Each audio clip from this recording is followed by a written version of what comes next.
Students, from today onwards, we're going to start with the chapter number 4, that is planning. That is the first function of management. So what do you mean by planning? Now, sitting in present, when we are deciding in advance what to do, when to do and how to do, that is known as planning. That is why planning is also called as a trap to capture future. It bridges the gap between where we are and where we want to go.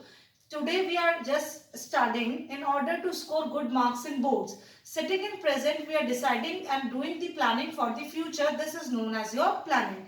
Coming to the features, or we can say characteristics of planning or nature of planning, the first one is it focuses on achieving objective. Whenever we are doing any sort of plan, it is for achieving one or the another objective. When you plan your studies, it is for just achieving good marks. When your papa is doing planning or financial planning, it is to earn good profit. When your mama is planning for any of the dishes, it is to provide you with the tasty food. That means each and every planning revolves around one or the another objective.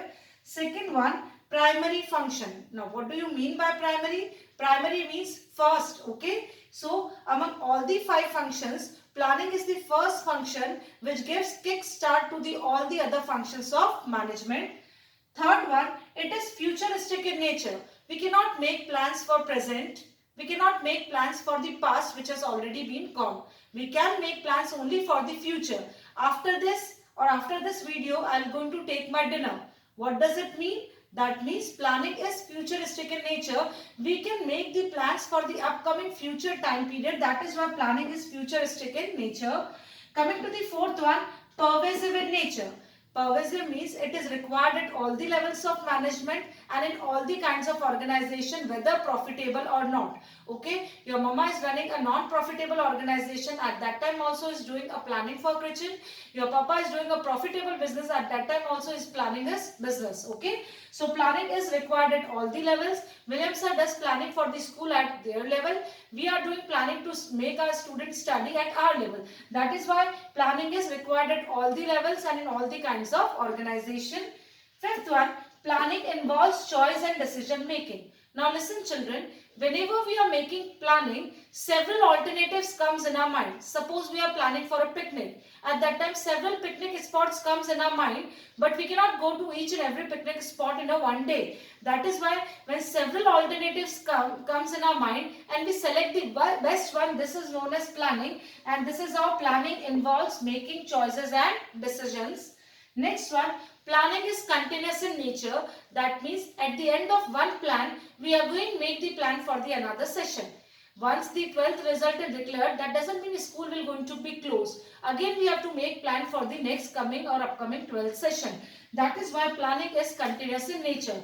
The moment I am just planning to make my videos, after that I will be taking my dinner. Then afterwards, writing the notes. That means one after the another, plans are continuous in nature. Coming to the last one, planning is a mental exercise. When we make plans, it requires the presence of mind. At the same time, it requires our thinking, creativity, imagination, foresightedness. What do you mean by foresightedness? Dur ki soch. That is, all these things are required. That is why planning is mental exercise. Again, giving you an example. For example, you are planning or making the plans for your studies. It requires presence of mind. Thinking, मैं कितने chapter दिन के कर सकता हूँ, आगे मुझे कब तक कोर्स कंप्लीट करना है, इतना काम मैं कर पाऊंगा या नहीं कर पाऊंगा, मुझे दिन के कितने चैप्टर्स पूरे करने हैं. All this requires presence of mind, thinking, creativity, imagination. That is why planning is a mental exercise. So when we are sitting in present, making the plans for future, it is known as planning. It always revolve around one or the another objective. When you are planning a birthday for your birthday surprise for your friend, the objective is to just make your friend happy. That means planning always revolve around one or the another objective. Planning is the first function. After that, only the 4 functions, that is organizing, staffing, directing and controlling will take place. Planning is futuristic in nature. Sitting in present, we are making plans for the future.